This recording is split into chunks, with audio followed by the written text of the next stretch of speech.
moderator, coming at you with another episode of It's Noodle Recipe Time, the show where I show you what to do with your instant noodles. Today I've got one that I found at a 99 Ranch Market, which is a chain up and down Highway 99 on the West Coast. Actually, they're popping up in more places now. I think there's one in New Jersey.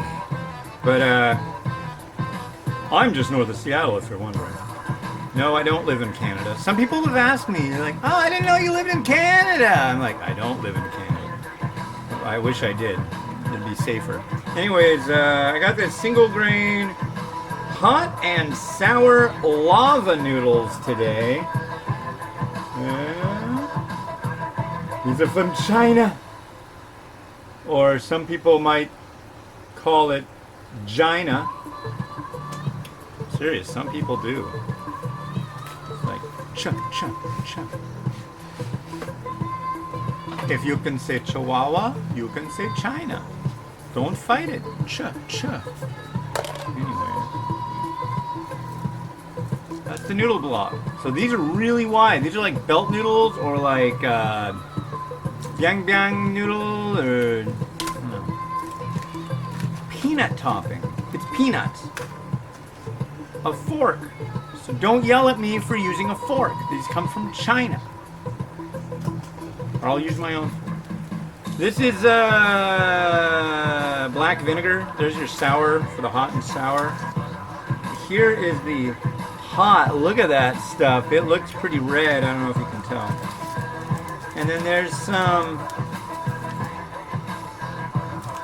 This sachet, there's powder with it, and this gets drained, so no way. I'm not gonna fall for that one. Yeah, but how's it gonna?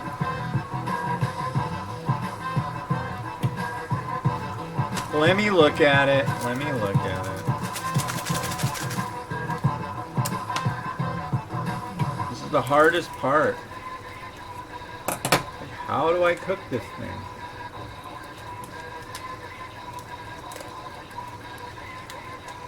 Powder.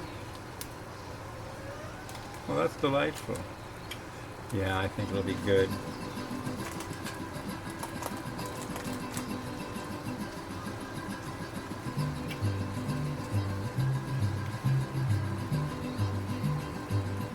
But I went on YouTube, I looked up the barcode, I found the Chinese characters for this one, and I watched a guy cook it up, and there was no broth with it. So, I figure I'm safe.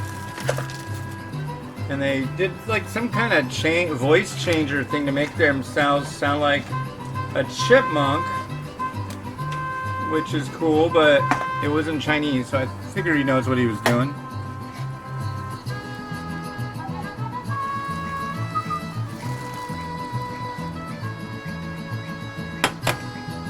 Five minutes.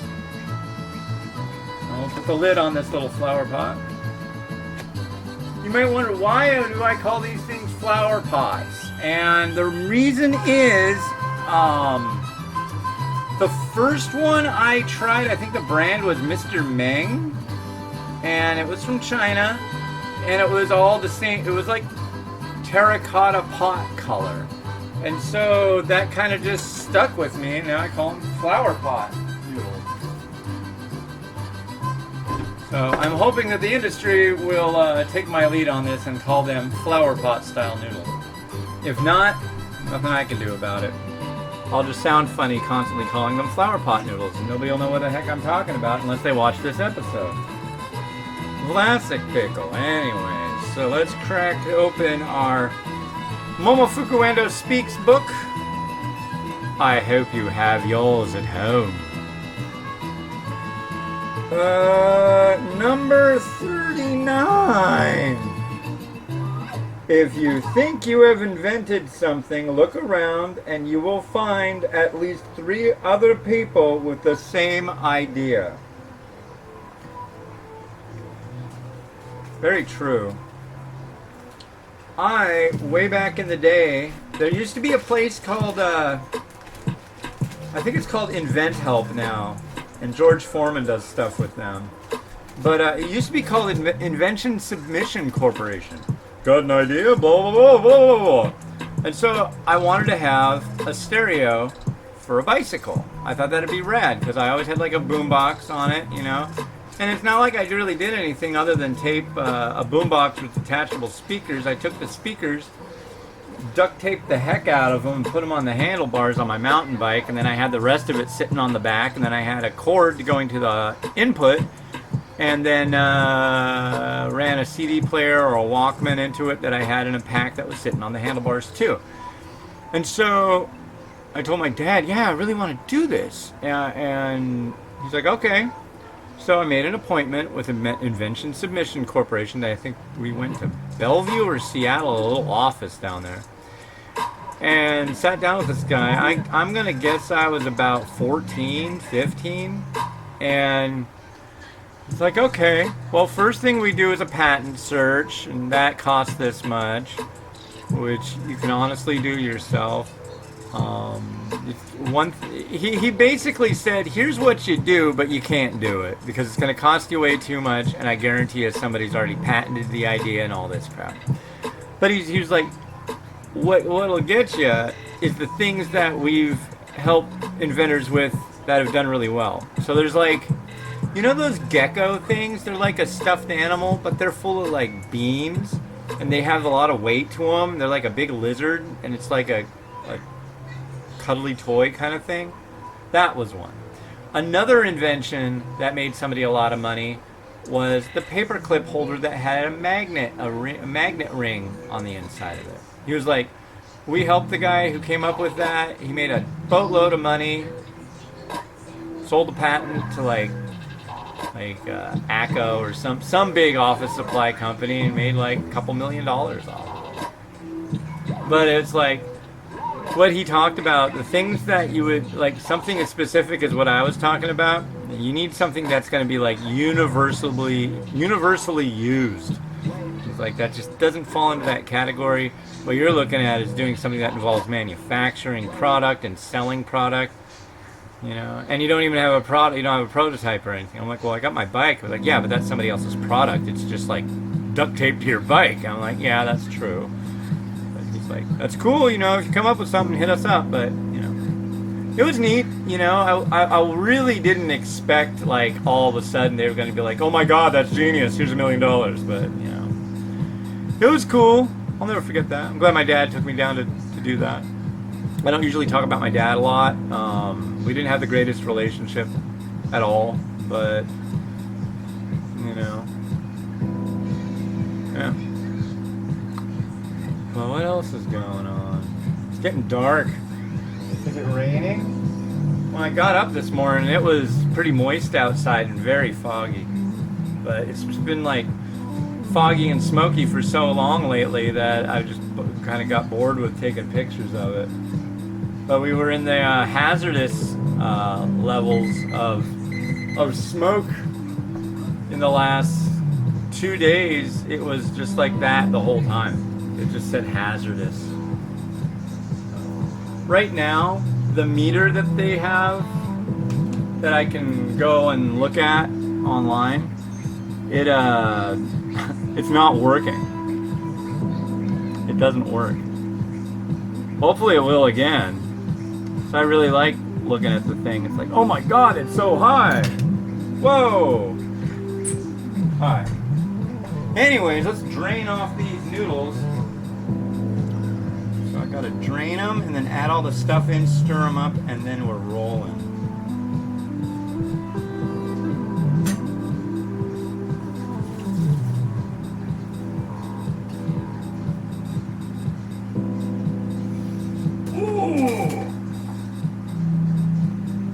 Oh!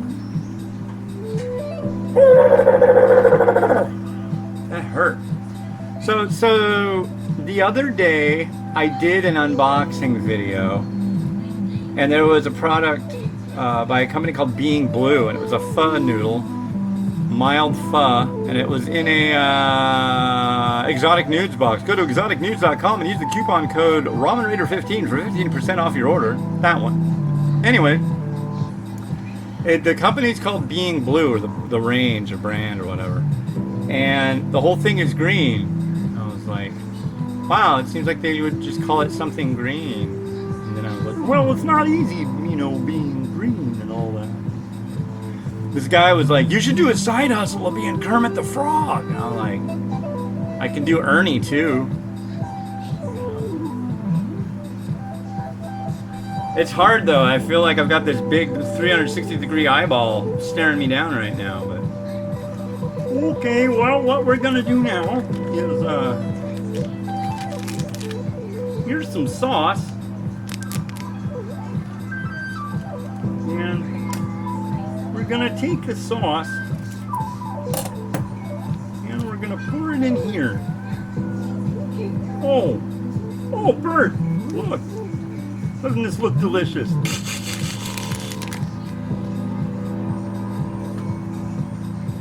I like trying to make voices. I've always have. Whoa, God. I've always liked doing that all my life. I can do a bunch of them. I always forget which ones I can do. Oh, I used to do the King of the Hill guy. That's right. Oh. That boy ain't right. That one? Yeah, no. No, I think I've used my Ernie and Kermit a lot lately. My daughter is out there screaming. It's a commonplace thing to hear my daughter screaming at all hours of the night. She's just sitting there screaming. Miriam, are you all right? Then she stops. She doesn't come and say, yes, Papa. Miles says, now. Yeah. The one people always ask me to do is, hi-ho, Kermit the Frog here. I wish they still had that on Sesame Street, the Kermit the Frog Sesame Street News. It's very windy here. Ah! That kind of stuff. And I can do Elmo. That one hurts though. That one I really gotta like clench my throat. Ah! I have to be in the mood to do Elmo.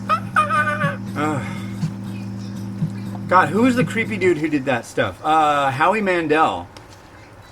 He did that Bobby's World. Whatever it was horrible. Bobby's World. God. It's like, he was like really creepy about it too. And then there's Elmo. And Elmo with a lower voice and just a little bit of rasp is Grover, I think. Oh, it is your furry friend Elmo. Excuse me, I have an identity crisis. It's your furry friend Grover. Yeah.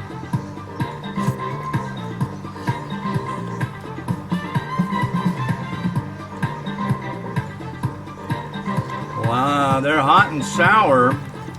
Lava? I don't understand the lava part. They're not bad. Nice and wide.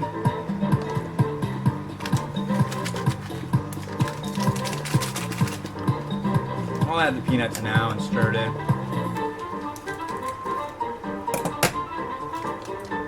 You know, it always has gotten me. It's like, look at this. They're just like full-size peanuts.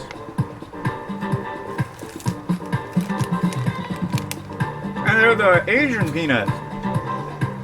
When you get a bag of peanuts, like in Taiwan or Malaysia, the ones there, they're more dry. The ones here are so oily.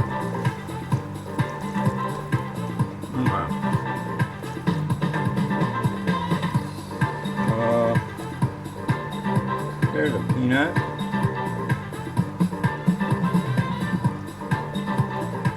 Oh, I don't want to eat that much. I mean, I do, but...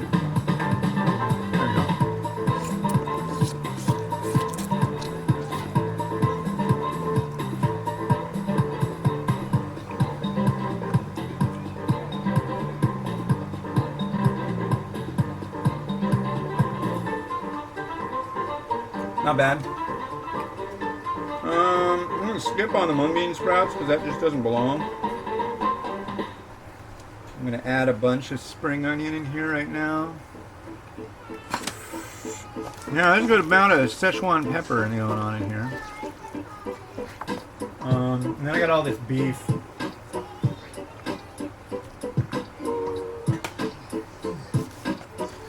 The beef sounds like a good plan. I've got a good beefy kind of plan here. Don't you like the beef? Hey, Miles! Oh, Miles!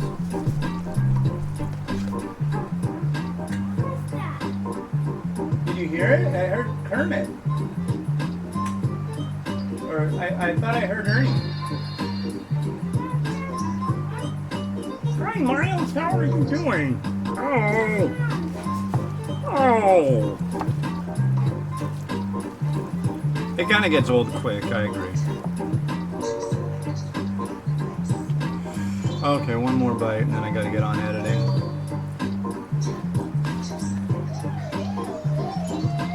Yes!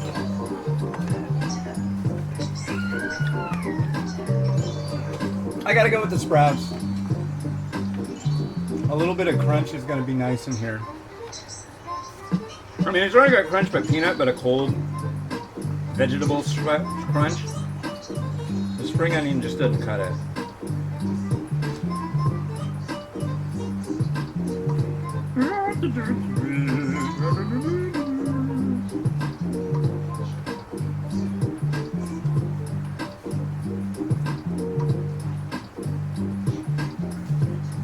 Hey, there we go.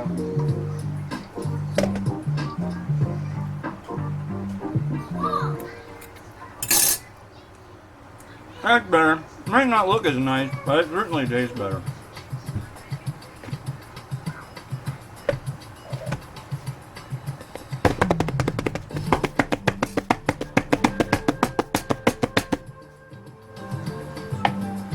But yeah, you learn something new about me every day, don't you?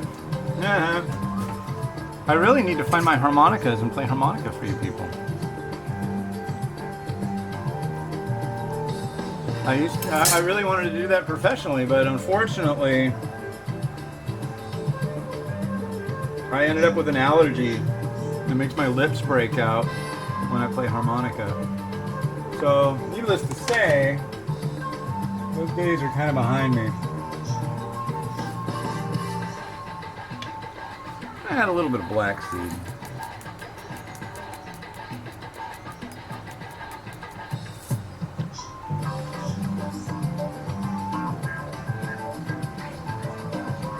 It is time to get the show on the road. Well, here we go.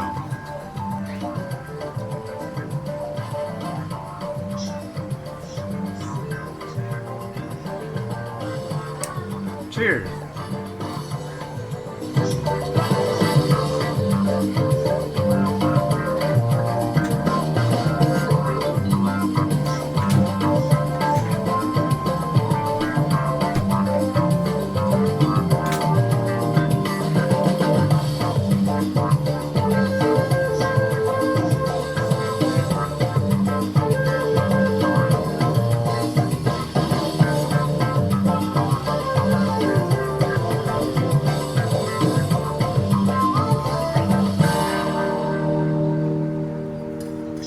Alright, this has been Hans the Ramen Reader, wishing you enjoyment of your noodles each and every day. I hope you're enjoying your day. This is my Tuesday, and this is the third review that I've done today. So that's about that, and I'll be joining you tomorrow for some more reviews. I got a whole shipment of stuff in the freezer that came from Taiwan on ice. So it's the second time this company has sent it to me, and yeah, so stay tuned for that. Gonna be some really nice fancy stuff coming up very shortly. So, this has been Hans the Ramen Raider, wishing you enjoyment of your noodles each and every day. Have a good one, and bye.